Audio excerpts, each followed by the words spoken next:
नमस्कार, माझ्या व्हिडिओमध्ये तुमच्या सगळ्यांचं खूप खूप स्वागत। श्री स्वामी समर्थ, जय जय स्वामी समर्थ या गोड शब्दाने आपण आपल्या व्हिडिओची सुरुवात करणार आहे। 14 जानेवारी 2026ला मकर संक्रांत आहे आणि मकर संक्रांतीनंतर 4 राशीमध्ये भरभराट, आरोग्य, सुख, शांती, समृद्धी आणणारं ठरणार आहे। सूर्यदेव जेव्हा मकर राशीमध्ये प्रवेश करत असतो तेव्हा मकर संक्रांत असं म्हटलं जाते। सूर्य हा आत्म्याचा कारक ग्रह मानला जातो। ज्योतिषशास्त्रामध्ये आत्मविश्वास, नोकरी, पद, मान, सन्मान वाढवणारा म्हणजेच की सूर्याची पूजा केली आणि कृपा जर दृष्टी आपल्यावर पडली तर अत्यंत महत्त्वाची मानले जाते। आता कोणत्या त्या राशी आहेत चला बघूया। सर्वात प्रथम रास म्हणजे मेष रास आहे।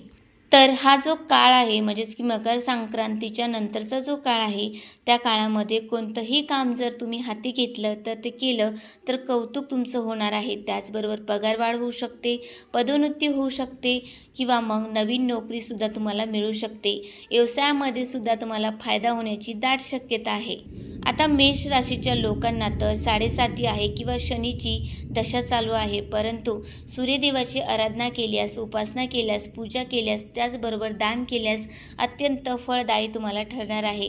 2026 जेवढा तुम्ही दुसऱ्याला आनंद देऊ शकता तेवढा द्या, त्यापेक्षा जास्तही आनंद तुमच्या आयुष्यामध्ये ते घेऊन येणार आहेत। कारण तुम्ही आता द्यायचंच झालं तर देण्याच्या वृत्तीमध्ये तुम्ही अर्थातच तुम्ही छान दुसऱ्याशी बोलू शकता किंवा मग तुमचा महत्त्वाचा वेळ त्यांना देऊ शकता। अत्यंत फलदायी तुमच्यासाठी ते ठरणार आहे।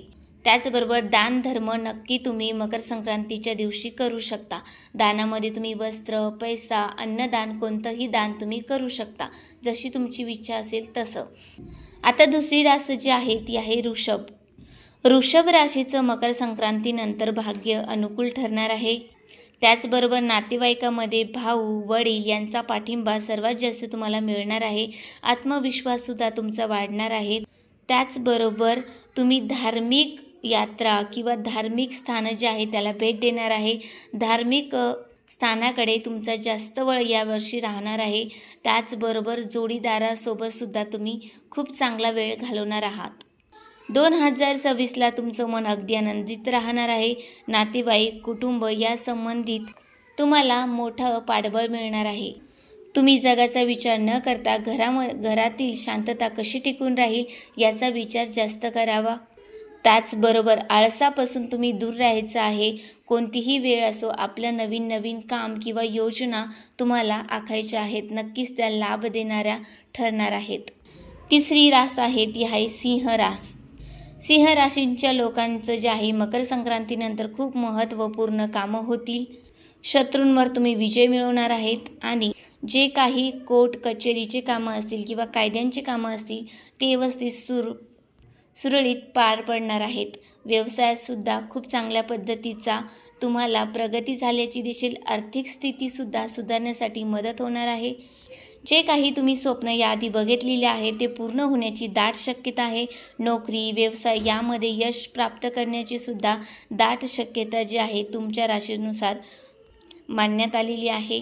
कोणतंही काम असेल, अभ्यास, व्यवसाय, नोकरी या प्रत्येक दिवसाचा हिशोब तुम्हाला ठेवायचा आहे। तुमचं जे काही ध्येय आहे त्याकडे लक्ष केंद्रित करायचं आहे आणि शक्यतोवर कोणाच्याही वादात तुम्ही पडू नका, कारण अडकण्याची फार दाट शक्यता सांगितलेली आहे। जी आपली महत्त्वपूर्ण चौथी रास आहे ती म्हणजे मकर रास आहे। मकर रास ही मकर संक्रांतीपासून जे लोक आहेत ते त्यांचं नशिबांची साथ त्याला लाभणार आहे।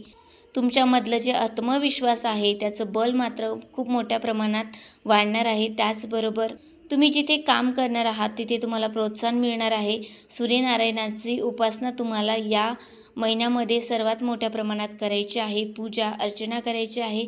आता सगळ्यात महत्त्वाचा उपाय म्हणजे तुम्हाला काय करायचं आहे तर सूर्यदेवाची आराधना करायची आहे। त्याचबरोबर सकाळी लवकर उठून तुम्हाला सूर्यदेवाला जल अर्पण करायचं आहे। त्यामध्ये तुम्ही थोडेसे तीळ टाकून जर सूर्यदेवाला जल अर्पण केलं तर अर्थातच तुमचा सूर्यग्रह जे आहे तो मजबूत होणार आहे आणि तुम्ही ज्या कामाचा विचार करत आहात ते लवकरात लवकर पूर्ण होण्यासाठी सुद्धा महत्त्वाची मानण्यात आलेली आहेत। अशा पद्धतीने आपण 4ही राशी या व्हिडिओमध्ये बघितल्या आहेत। तुम्हाला ही माहिती आवडली असेल तर नक्कीच लाईक, शेअर, सबस्क्राईब करा। परत भेटूया अशा छोट्याशा व्हिडिओनी। धन्यवाद।